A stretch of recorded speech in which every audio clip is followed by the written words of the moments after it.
Aujourd'hui, je veux te parler d'un truc qui va peut-être changer la façon dont tu regardes chacun de tes trades. Je l'appelle le trade de Schrödinger. En 1935, un physicien, Schrödinger, propose une expérience de pensée. Un chat dans une boîte fermée avec un mécanisme qui peut le tuer ou pas de façon imprévisible. Tant que la boîte est fermée, impossible de savoir. Et l'idée vertigineuse, c'est que tant qu'on n'a pas ouvert la boîte, le chat est d'une certaine manière vivant et mort en même temps. Les deux états coexistent. Et je suis pas là pour vous faire un cours de physique, mais cette image est vraiment parfaite pour vous faire ressentir ce qu'on vit avec le trading. Parce que ton trade, c'est exactement ça. Au moment où tu le prends, il rentre dans une boîte. La boîte, c'est le futur. Et dans cette boîte, ton trade est à la fois gagnant et perdant. Il est les deux. Tant que le marché ne l'a pas résolu, toi, tu ne sais pas. Il est la superposition des deux et clôturer le trade, c'est ouvrir la boîte. Et maintenant, le point le plus important, le seul à retenir si tu ne retiens qu'une chose. Tous les trades sont des trades de Schrödinger. Tous sans exception. Le trade haute probabilité, où tout est aligné, le setup est parfait. Le trade sûr, celui dont tu es certain, le trade qu'on t'a soufflé, le tuyau en or. Celui qui vient de l'initier, le fils de Donald Trump en personne si tu veux. Aucun n'échappe à la règle. Tous peuvent se résoudre positivement, tous peuvent se résoudre négativement. Au moment où tu prends ton risque, la boîte est fermée et elle contient les deux. Alors qu'est-ce qui change d'un trade à l'autre ? Ce qui change, c'est ta perception du risque. Selon ton idée que le trade sera plutôt gagnant ou plutôt perdant, ta perception bouge. Mais la réalité, elle ne bouge pas. Il suffit d'un contexte, d'une news, un flux, un truc que personne n'a vu venir, et ta meilleure stratégie, elle devient un trade perdant. Et à l'inverse, un trade pris au hasard, à l'impulsion, parce que je le sens bien, sans aucune logique, peut très bien gagner. C'est là le piège, on confond confiance et probabilité.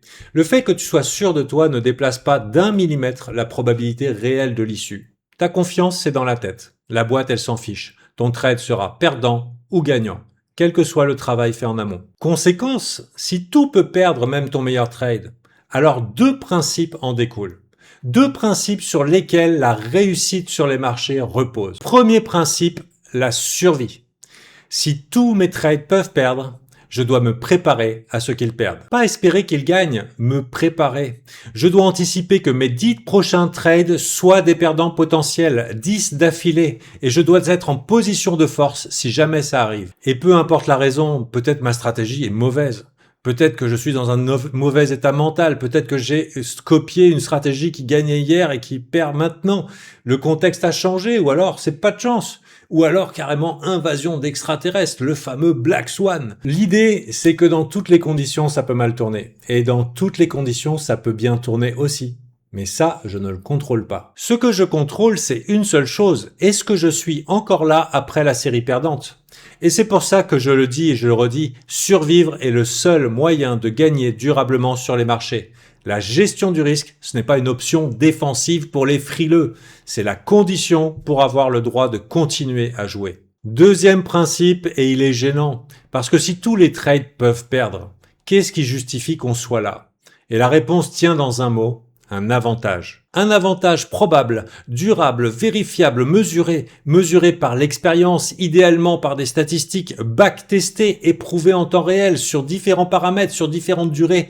Pas un pressentiment, pas je le sens bien, un avantage que tu peux pointer du doigt et chiffrer. C'est ça l'alpha et il est propre à chacun et le tien n'est pas le mien. Parce que conquérir l'alpha, ce n'est pas prédire le futur. Tu n'ouvres pas la boîte à l'avance, c'est une histoire de répétition. Tu exploites ton avantage encore et encore et encore. Et sur le nombre, la probabilité finit par pencher de ton côté.